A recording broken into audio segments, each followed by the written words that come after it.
We're continuing our celebration of International Women's Day by taking a look at how women are forging their own paths in the workplace. Holly Wilbanks, the founder of the Wilbanks Consulting Group, joins us now. Welcome. Thank you. So let's talk about this idea of being successful. I keep hearing this, but I'm not quite sure what it actually looks like. It's such a great question. Yeah. And nowadays, being successful means so many different things to so many different women. It's very subjective.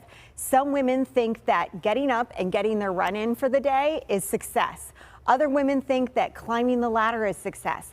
Other women feel that caregiving for their children or a sick loved one is this definition of success.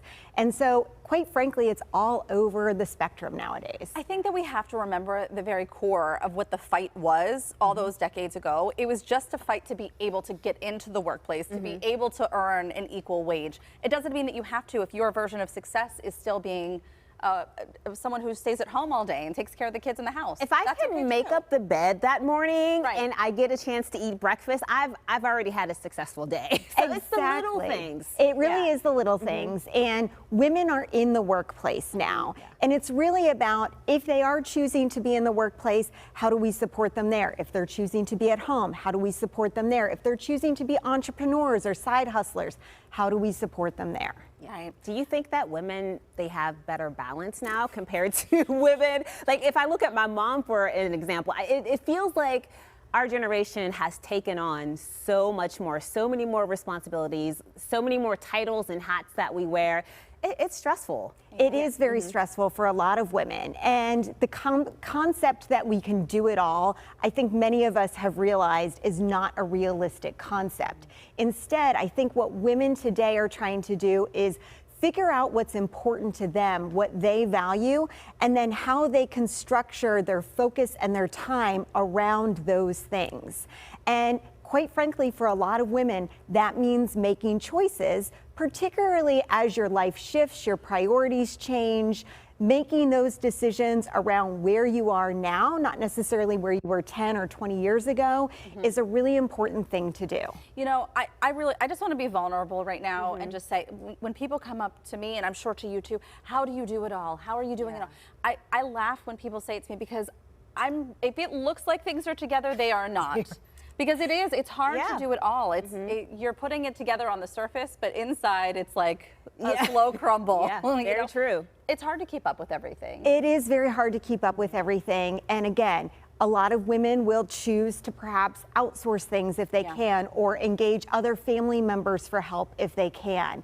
It's not typically always done by us doing everything.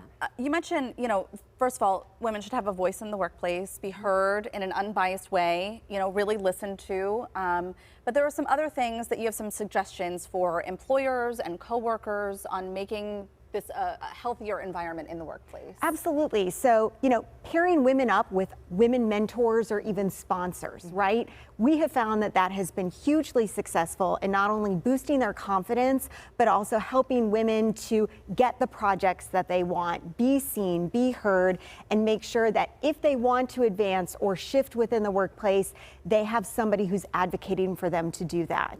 In addition, making sure that there are policies and plans in place for women, right? It could be policies and plans about childcare and rearing and things like that.